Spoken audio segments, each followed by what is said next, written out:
guys, welcome back to my channel Desa Pratiwi. Oke guys, kali ini aku akan ngebahas kartun ya. Jadi sekarang ini aku akan ngebahas kartun animasi jadul karya anak bangsa ya. Terus terang ya guys, aku juga baru tahu kalau ternyata Indonesia tuh udah lama banget ya punya karya-karya animasi. Aku ngiranya baru-baru ini aja anak bangsa tuh menayangkan karyanya di TV Indonesia.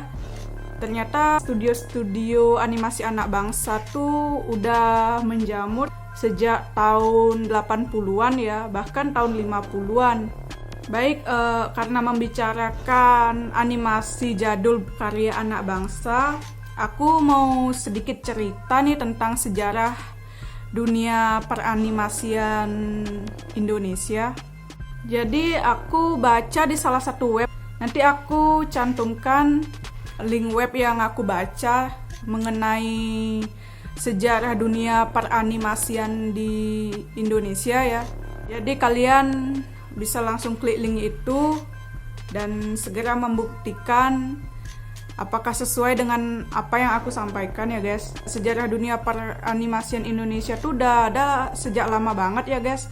Udah dari tahun 1955. Di tahun 1955-an itu udah ada sebuah animasi ya. Cuma animasi tahun 1950-an tuh tidak dijadikan suatu series ya, melainkan hanya untuk dibuat iklan saja. Jadi kebangkitan dunia peranimasian Indonesia tuh sudah dimulai sejak tahun 1980-an, di mana studio animasi Indonesia tuh udah mulai bermunculan ya. Dan ada juga salah satu animasi yang sudah diproduksi pada tahun 1980-an, yaitu Si Huma.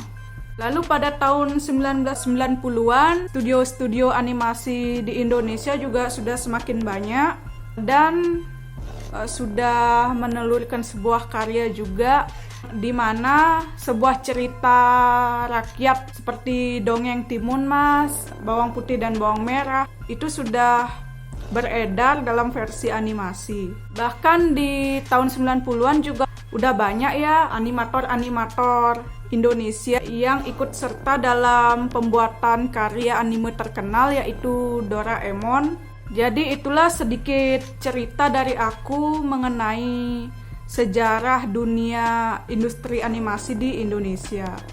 Sekarang aku akan sebutkan serta menjelaskan animasi jadul karya anak bangsa ini. Yang pertama yaitu aku udah sebutin tadi ya, yaitu Si Huma. Jadi Si Huma ini adalah film animasi buatan Indonesia yang ditayangkan dan diproduksi sekitar tahun 1983 ya guys, di TVRI dulu. Film ini diproduksi oleh PPFN dan dibantu oleh UNICEF dan merupakan film animasi Indonesia pertama.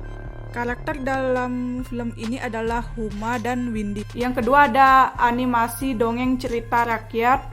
Cerita rakyat seperti Timun Mas dan Bawang Putih dan Bawang Merah juga sempat dijadikan kartun animasi ya di tahun 1990-an gitu. Bukan cerita dari Timun Mas dan Bawang Putih Bawang Merah aja, ada juga dongeng Si Kancil dijadikan sebuah animasi.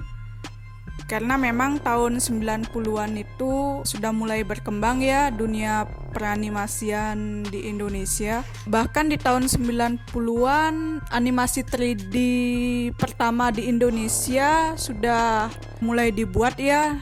Judulnya itu kalau nggak salah Hella, Heli dan Hello.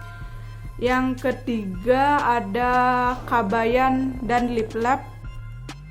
Nah, Kabayan Lip Lab ini adalah animasi buatan karya anak bangsa ya, yaitu buatan Castle Production. Jadi Kabayan ini bercerita tentang kisah petualangan seorang anak desa yang jujur cekatan, mandiri, dan selalu siap menolong. Si Kabayan yang berasal dari tanah Sunda ini berpetualang dari desa ke kota seluruh Nusantara ya guys. Jadi kemanapun Kabayan pergi berpetualang selalu ditemani oleh sahabatnya kunang-kunang kecil yang bernama Liplap dan selalu membawa alat musik calung. Kabayan ini termasuk animasi yang cukup sukses ya penayangannya di Indonesia maupun di internasional. Buktinya Kabayan Liplap ini masuk channel TV luar negeri ya, yaitu Nickelodeon. Saking terkenalnya juga animasi Kabayan dan Liplap ini sangat diminati di Belanda dan Amerika ya guys. Jadi itu sudah membuktikan bahwa karya anak negeri itu tidak kalah dengan karya luar ya. Yang terakhir ada Hebring. Hebring ini sendiri bercerita tentang superhero kocak asal Indonesia ya. Animasi Hebring ini diproduksi oleh Mind Motion Studio. Jadi usaha ini didirikan pada tahun 2007 oleh anak-anak muda kreatif Indonesia, yaitu Andi Martin dan M. Fardiansyah. Hebring ini diciptakan untuk mengikuti kompetisi animasi tingkat nasional ya. Seperti layaknya Kabayan Liplap, Hebring ini juga mendapatkan banyak penghargaan ya. Seperti film festival di Georgia tahun 2010, Aurora Festival di Texas pada tahun 2010, Asia Grab di Tokyo pada tahun 2009, dan Blender Foundation Susan Award di Amsterdam tahun 2010. Jadi kiprah Hebring di tingkat dunia telah menunjukkan ya bahwa Indonesia mampu bersaing di peta kreatif dunia. Mungkin karena aku di sini ngebahas animasi jadul, mungkin hanya itu saja ya animasi jadul yang aku tahu. Dan tonton terus ya video dari aku. Jika ada salah-salah kata mohon dimaafkan. Dan jangan lupa juga like dan subscribe ya. Bye.